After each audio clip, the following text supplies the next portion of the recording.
জাতীয় মসজিদের খতিব হযরত মাওলানা আব্দুল মালিক হাফিজাহুল্লাহ তাআলা এদেশের লক্ষ লক্ষ আলেমদের উস্তাদ, কোটি কোটি আলেমদের উস্তাদ। আমাদের মতো মুশতাকুন নবী আমরা যারা আছি, আমাদের মতো মানুষগুলো তার সামনে দুজানু হয়ে বসে এক পৃষ্ঠা পড়ার যোগ্যতা কমপক্ষে আমার নাই, আমাদের মতো মানুষগুলোর নাই। হযরত মাওলানা আব্দুল মালিক হাফিজাহুল্লাহ তিনি বাইতুল মুকাররমের জাতীয় মসজিদের মসনদে বসে তিনি বলেছেন, ঈদ মিলাদুন নবী এই শব্দ কোরআনে নাই, এই শব্দ হাদিসে নাই, এই শব্দ পৃথিবীর কোথাও নাই, এই শব্দ সম্পূর্ণভাবে দ্বীনের মধ্যে নতুন আমদানি করা হয়েছে। এই প্রশ্নের উত্তরে এই বক্তব্যের জবাবে এক কুলাঙ্গার বলেছে আব্দুল মালিক হাফিজাহুল্লাহর সাথে সে মুবাহাসা করবে, মুনাজারা করবে, চ্যালেঞ্জ করে দিয়েছে। আমরা তার চ্যালেঞ্জ গ্রহণ করলাম। আমি আদনা মুশতাকুন নবী তৈয়ার আছি। কি ভাই, কার সাথে চ্যালেঞ্জ ছুড়েছ? বেশি থেকে বেশি কামেল পাস করেছো, এটাই তো শেষ কথা না? কিন্তু সৌভাগ্য বলবো না দুর্ভাগ্য বলবো, আমি দাখিল পাস, আমি আলেম পাস, আমি ফাজল পাস, আমি কামেল পাস। শুধু পাস না, আমি স্ট্যান্ড করছি। আমি কিন্তু সুন্নি হুজুর, 100% সুন্নি হুজুর।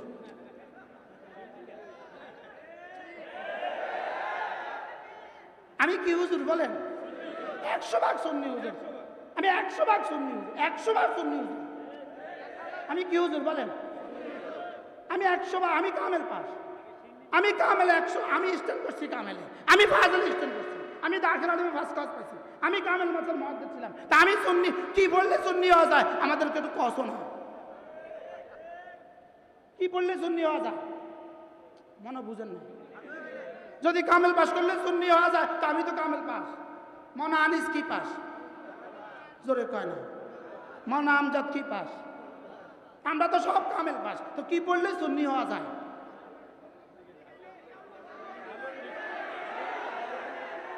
আওয়াজ দেন, কি বললে সুন্নি হওয়া যায়? কি ভাই, তাহলে আমরাই প্রকৃত আহলে সুন্নাত ওয়াল জামাত, আমরাই প্রকৃত আহলে সুন্নাত ওয়াল জামাত। মান আলাইহি ওয়া আসহাবি, আল্লাহর রাসূল বলেন আমি এবং আমার সাহাবারা যে আদর্শের উপরে আছে, এই আদর্শের উপরে যারা থাকবে তারাই আহলে সুন্নাত ওয়াল জামাত, তারাই আহলে সুন্নাত ওয়াল জামাত, তারাই সুন্নি, তারাই মুমিন, তারাই মুসলিম। রাসূল করিম সাল্লাল্লাহু তাআলা আলাইহি ওয়াসাল্লামকে আল্লাহ তাআলা যদি দুনিয়াতে না পাঠাতেন, তাহলে আল্লাহ তাআলা জান্নাতুল ফেরদাউসও বানাতেন না। রাসূলকে দুনিয়াতে না পাঠালে আল্লাহ তাআলা জিবরিলকে বানাতেন না, জিবরিলকে বানাতেন না। রাসূলকে দুনিয়াতে না পাঠালে আল্লাহ তাআলা 7 আসমান বানাতেন না, 7 জমিন আল্লাহ তাআলা বানাতেন না। রাসূলকে দুনিয়াতে না পাঠালে আল্লাহ তাআলার উলুহিয়ত মুকাম্মল হতো না। রাসূলকে দুনিয়াতে না পাঠাইলে আল্লাহ তাআলার উলুহিয়ত মুকাম্মল হতো না, উলুহিয়তের মুজাহারা মুকাম্মল হতো না। এজন্য আল্লাহ তাআলা রাসূল করিম সাল্লাল্লাহু তাআলা আলাইহি ওয়াসাল্লামকে রবিউল আউয়াল মাসে দুনিয়াতে পাঠিয়েছেন। এজন্য আমরা খুশি না বেজার? রাসূল করিম সাল্লাল্লাহু তাআলা আলাইহি ওয়াসাল্লাম দুনিয়াতে তাশরীফ নিয়ে এসেছেন কোন মাসে? আরো জোরে বলেন, কোন মাসে? তাইলে বোঝা গেছে রবিউল আউয়াল আমাদের ইতিহাস থেকে বিস্তৃত হওয়ার সুযোগ নাই। রবিউল আউয়ালকে আমরা ভুলার কি নাই বলেন? সুযোগ নাই। সর্বকালের সর্বশ্রেষ্ঠ মহামানব, সর্বকালের সর্বশ্রেষ্ঠ মহামনীষী, সর্বকালের সর্বশ্রেষ্ঠ মহান রাসূল, তাকে আল্লাহ তাআলা রবিউল আউয়াল মাসে পাঠিয়েছেন। এজন্য রবিউল আউয়াল মাস অবশ্যই আমাদের কাছে সুন্দর মাস, অবশ্যই আমাদের কাছে প্রিয় মাস, অবশ্যই আমাদের কাছে ভালো মাস, অবশ্যই আমাদের কাছে দামি মাস। বলেন রবিউল আউয়াল দামি মাস না বেদামি মাস? বলেন কেন রবিউল আউয়াল দামি? বলেন নবীজি কি করেছেন? বলেন আগমন করেছেন। এই কথা যেমন সত্য, নবীজি দুনিয়াতে তাশরীফ নিয়ে এসেছেন রবিউল আউয়াল মাসে, এটা যেমন সত্য নবীজি দুনিয়া থেকে ওফাত পেয়েছেন রবিউল আউয়াল মাসে, এটাও সত্য। বুঝে থাকলে বলুন নবীজির জন্মের মাস কোনটা? এবার নবীজির ওফাতের মাস কোনটা? রবিউল আউয়াল নবীজির কি মাস? অফাতের মাস, নবীজির অফাতের মাস রবিউল আউয়াল, এটাও মনে রাখা দরকার। নবীজির জন্মের মাস রবিউল আউয়াল, এটাও মনে রাখা দরকার।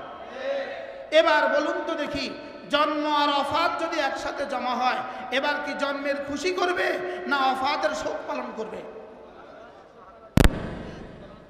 আওয়াজ দেন।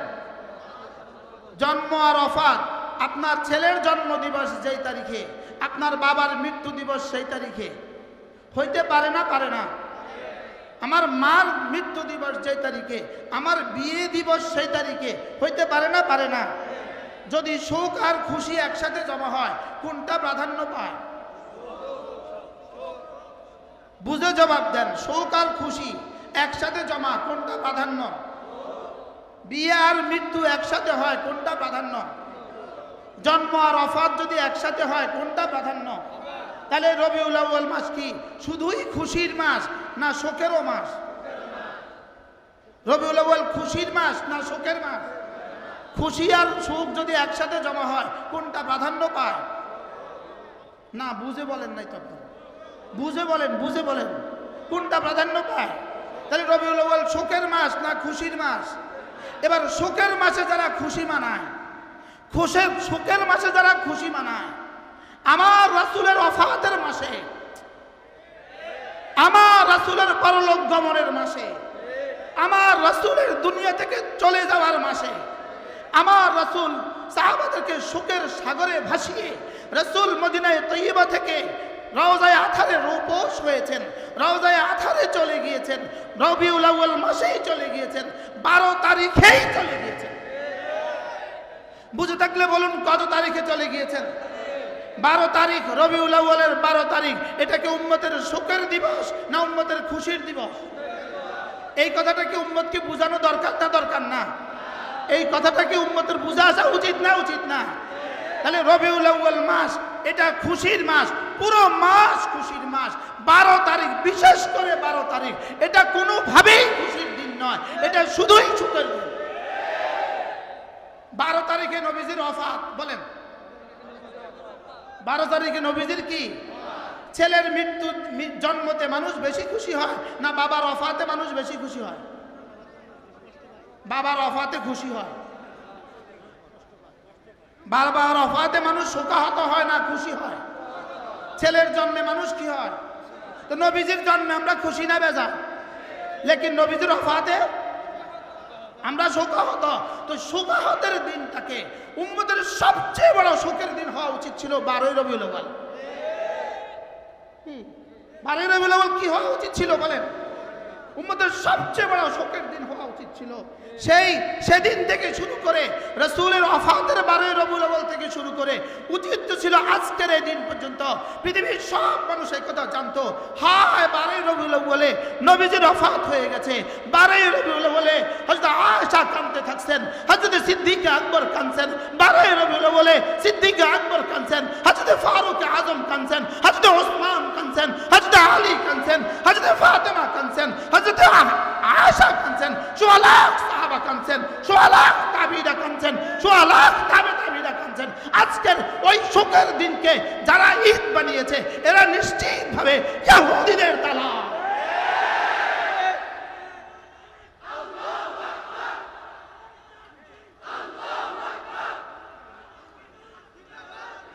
এটা কোনোভাবেই ইসলাম হতে পারে না, কোনোভাবেই ইসলাম হইতে পারে না।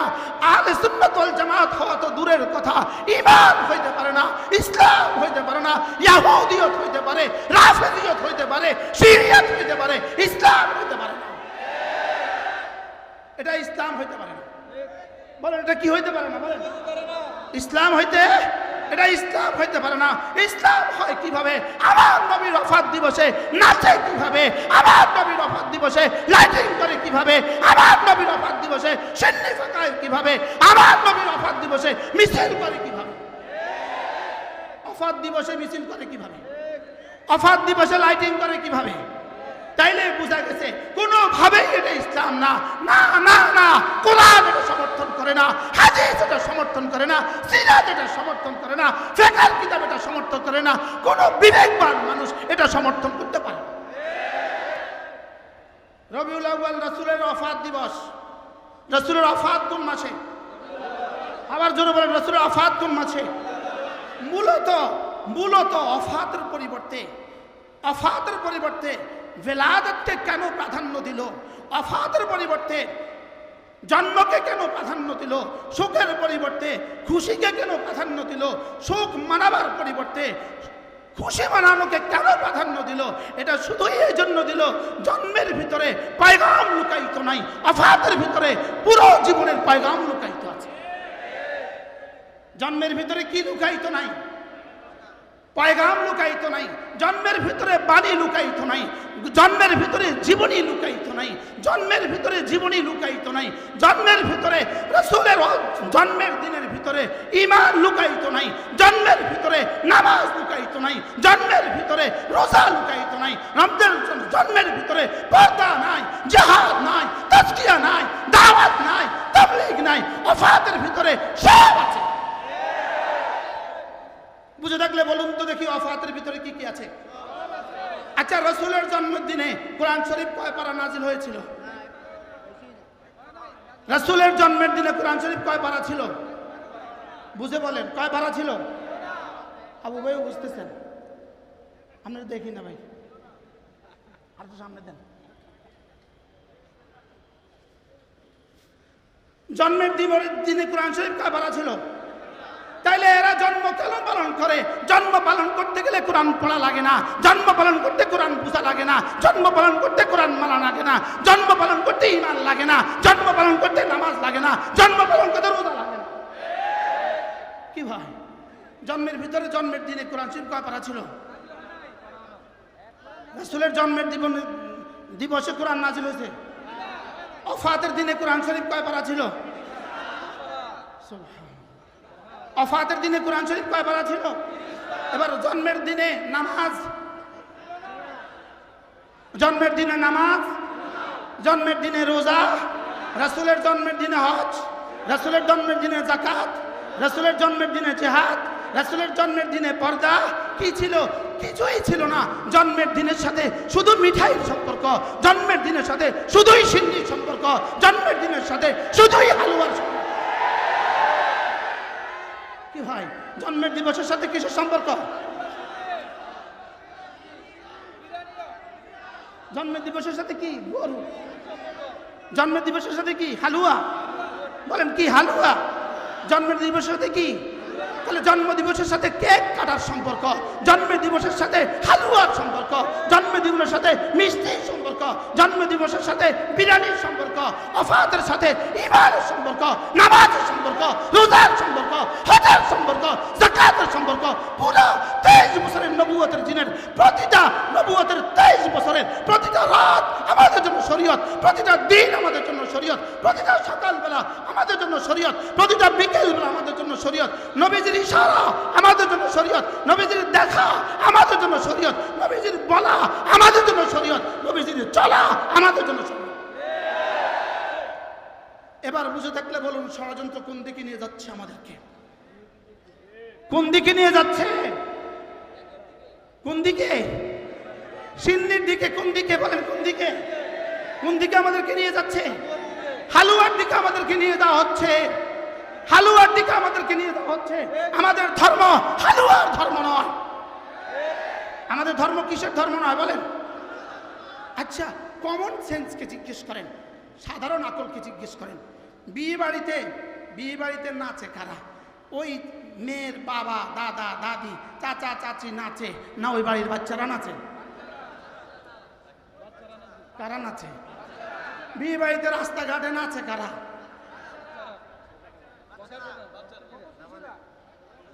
বেআকলরা, অবুঝরা। বলে বিয়ে বাড়িতে নাচে কারা? অবুঝ শিশুরা। বলেন কারা নাচে? বলেন বিয়ে বাড়িতে নাচে কারা? অবুঝ শিশুরা বিয়ে বাড়িতে নাচে। এবার বাচ্চাকে জিজ্ঞেস করেন, 3 বছরের বাচ্চা খুব নাচে, নতুন জামা গায়ে দিয়া খুব নাচতেছে। ওকে জিজ্ঞেস করেন, তুমি আজকে এত খুশি কেন? বলে বিয়ে বিয়ে বিয়ে। ওকে জিজ্ঞেস করেন, হোয়াট মিন্স বিয়ে? বিয়ে কি? ও বলবে হালুয়া হালুয়া হালুয়া। ও কি বলবে বলেন? ও বলবে মিষ্টি। আজকে মিষ্টি পাকাচ্ছে, বিরিয়ানি রান্না করছে, গরু জবাই করছে, এজন্য আমি নাচছি। ও এত নাচছে কেন বলেন? হ্যাঁ বলো বলো বলো বলো, তাহলে এরাও নাচে কেন? হালুয়া হালুয়া হালুয়া, তাহলে এরা কি অবুঝ না বুঝদার? কি হয়? আচ্ছা এবার 30 বছরের চাচাও নাচে, মেয়ের 30 বছরের চাচাও নাচে, মানুষ কি বলে? তুই পাগল হইছ নি? মানুষ তাকে কি বলে? কি তুই নাচস কা? 30 বছরের চাচারে জিগায় তুই নাচস কা? ক বিয়া, ক তুই পাগল হইছ নি? বিয়ের লগে নাচার কি সম্পর্ক? তাহলে আকলমান কেউ কি নাচতে পারে? আমি সচক্ষে দেখেছি। এবার আমার 12 রবিউল আউয়াল আমার মাহফিল ছিল বান্দরবান। এর অর্থ আমি কুমিল্লা থেকে চিটাগং যাওয়ার পথে কত যুদ্ধ সইছি এবার বুঝেন। কোথায় মাহফিল ছিল? আচ্ছা জোহরের নামাজের আজান হয়ে গেছে, আমি যেহেতু মুসাফের, আমি 1:30টায় নামাজে ঢুকবো, 1:30টা। তো আমার আশেপাশ দিয়া অনেক ট্রাক গেল নাচতে নাচতে। 11th আওয়ারে আমি মসজিদে ঢুকলাম, 1:27 বা 28 মিনিটে আমি জোহরের নামাজের জন্য চিটাগংয়ের এক রাস্তায়, হাটাজারির পরে বান্দরবনের এক রাস্তায় রাউজান, আমি আসরের নামাজে জোহরে মসজিদে ঢুকলাম। আমি খেয়াল করলাম কত গাড়ি এলো আর গেল, একটা গাড়িও জোহরের জন্য আর থামলো না। এবার আপনি বলেন এটা কি নামাজওয়ালা খুশি না হালুয়াওয়ালা খুশি? আকলওয়ালা খুশি না অবুঝ খুশি? জোহরের নামাজওয়ালা খুশি না জোহর ছাড়া খুশি? এবার বলেন জোহর ছাড়া যে খুশি, আসর ছাড়া যে খুশি, এই খুশির ঠিকানা জান্নাত না জাহান্নাম? আর কোন যুক্তি দিলে আপনি বুঝবেন বিষয়টা? এরা মসজিদের পাশ দিয়া ডুকডুকি বাজাতে বাজাতে চলে গেল, একজনও মসজিদে ঢুকলো না। আমি ছায়াই থাকলাম, দেখি একটা আশিকে রাসূলের গাড়ি মসজিদে ঢুকে কিনা। বুঝেন নাই কথা মনে হয়? এরপরে যেতে যেতে এবার আসর হয়ে গেল, আসরও আবার রাস্তায় পড়লাম, লেকিন কোনো আশিকে রাসূলের গাড়ি মসজিদে ঢুকতে দেখলাম না। তাহলে আপনি কি বলেন? বিয়ে বাড়িতে 6 বছরের বাচ্চা মসজিদে যায় না নাচে? বিয়ে বাড়িতে 7 বছরের মেয়ে বাচ্চাটা নামাজে যায় না নাচে? কেন? জোরে বলেন কেন? অবুঝ বলেন। আমি আমার এই বন্ধুদেরকে আর বেশি কিছু বলতে চাই না, শুধু এদূর বলবো এরা অবুঝ। বাকি যদি বুঝে শুনে করে থাকে, যদি বুঝে শুনে করে তাহলে এদের নাম আয়াতের ভাষায় যদি বুঝে শুনে করে, বলেন আল্লামা ইবনে তাইমিয়া আলাইহির রহমা বলেন, যদি বুঝে শুনে শিরক করে, বুঝে শুনে বেদাত করে, এটার নাম হলো মাগদুবে আলাইহিম। এদের নাম কি বলেন? যদি না বুঝে করে এটার নাম হলো দলিন। যদি না বুঝে করে এদের নাম কি? দলিন। শব্দ পারেন তো সবাই না? বলেন না, শব্দটা বলেন না। যদি না বুঝে করে নাম কি? আর যদি বুঝে শুনে করে, এবার বলেন এরা কোন অবস্থা আছে?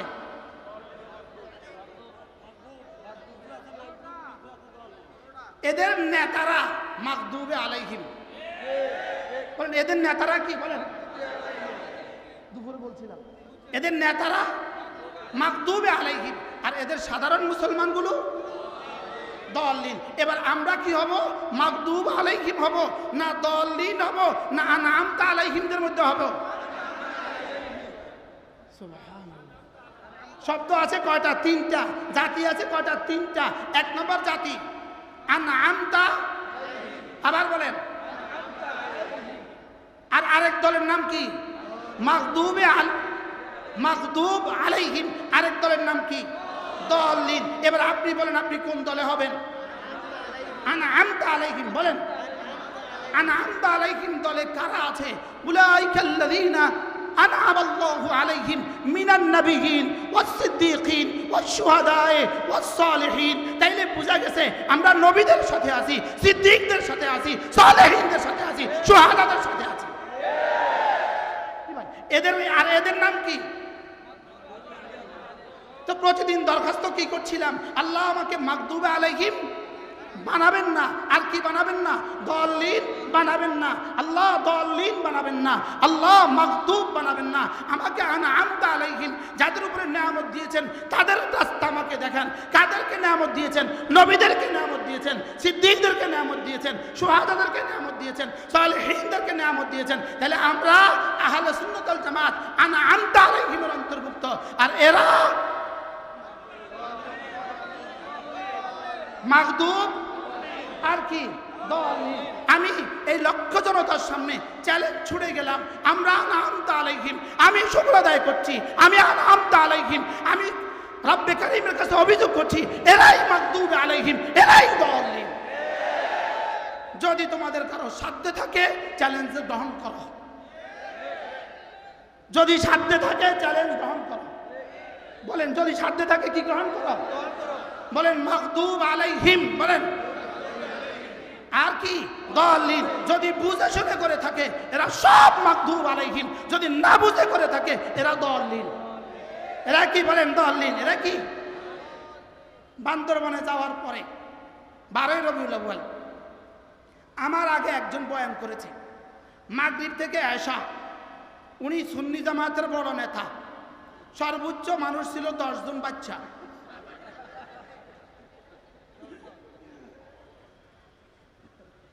উনি চ্যালেঞ্জ করেছে জশ্নে জুলুস, জশ্নে জুলুস আরশে হয়েছে, জশ্নে জুলুস মদিনায় হয়েছে। চ্যালেঞ্জ করেছে মানুষ 10 জন।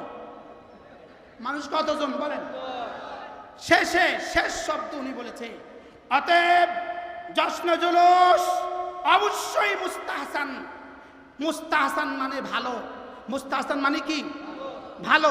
উনি বলেছেন জশ্নে জুলুস ভালো। এই শব্দ বলে উনি নিজেও বেঁচে গেছেন, আমাকেও বাঁচায় দিয়েছেন। ভালো ভালো কি বলছে বলেন? অর্থাৎ উনি ফরজ বলেন নাই,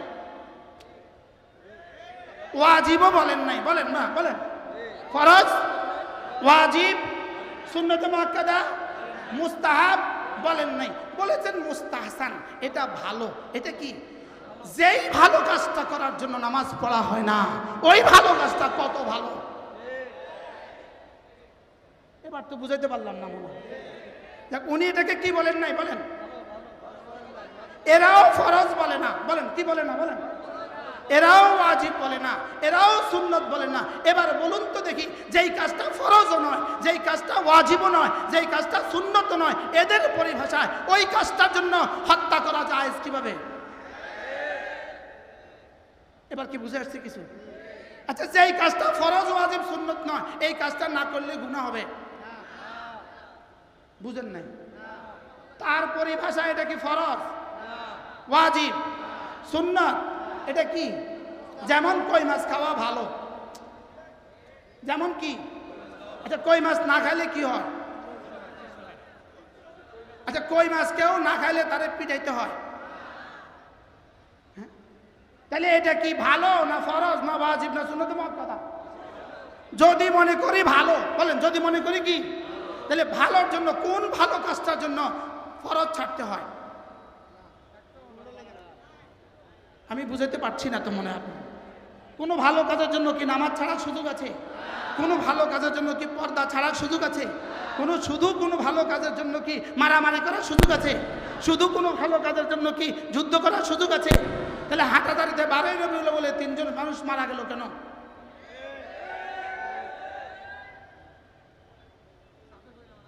কি ভাই, 3 জন মানুষ হাঁটাদারিতে মারা গেল কেন? তাইলে বোঝা গেছে এই ভালোর পেছনে ষড়যন্ত্র আছে।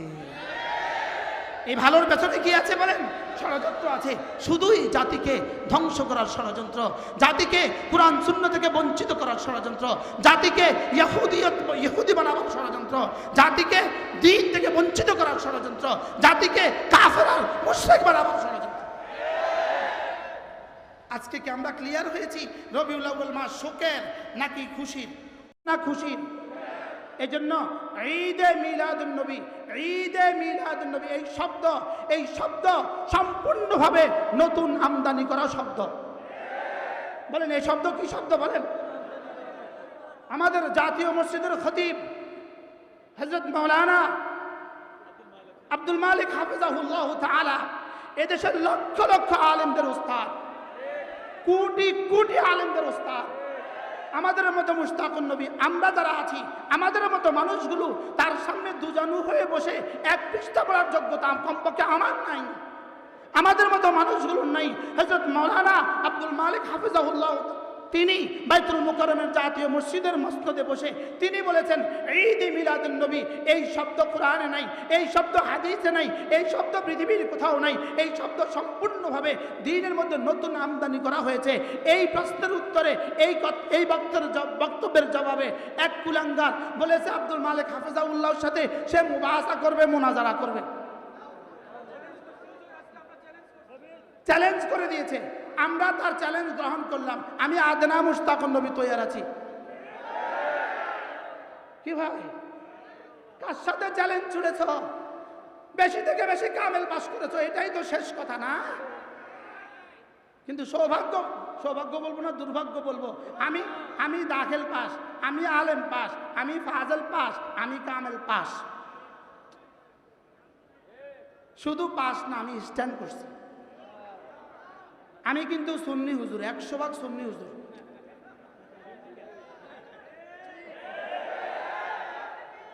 আমি কি হুজুর বলেন? 100% সুন্নি হুজুর। আমি 100% সুন্নি হুজুর, 100% সুন্নি হুজুর। আমি কি হুজুর বলেন? আমি 100%, আমি কামেল পাস, আমি কামেল 100, আমি স্ট্যান্ড করছি কামেলে, আমি ফাজল স্ট্যান্ড করছি, আমি দাখিল আলমে ফার্স্ট ক্লাস পাইছি, আমি কামেল মাসের মুহাদ্দিস ছিলাম। তা আমি সুন্নি, কি বললে সুন্নি হওয়া যায়? আমাদেরকে একটু কষ্ট না, কি পড়লে সুন্নি হওয়া যায়? মনে বুঝেন না। যদি কামেল পাস করলে সুন্নি হওয়া যায়, তো আমি তো কামেল পাস। মনে আনিস কি পাস? জোরে কয় না। মনে আমজাদ কি পাস? আমরা তো সব কামেল পাস, তো কি পড়লে সুন্নি হওয়া যায়?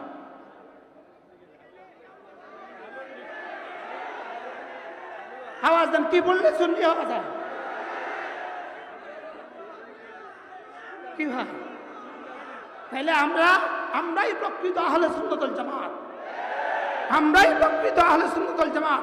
মান আলাইহি ওয়া আসহাবি, আল্লাহর রাসূল বলেন, আমি এবং আমার সাহাবারা যে আদর্শের উপরে আছে, এই আদর্শের উপরে যারা থাকবে তারাই আহলে সুন্নাত ওয়াল জামাত, তারাই আহলে সুন্নাত ওয়াল জামাত, তারাই সুন্নি, তারাই মুমিন, তারাই মুসলিম।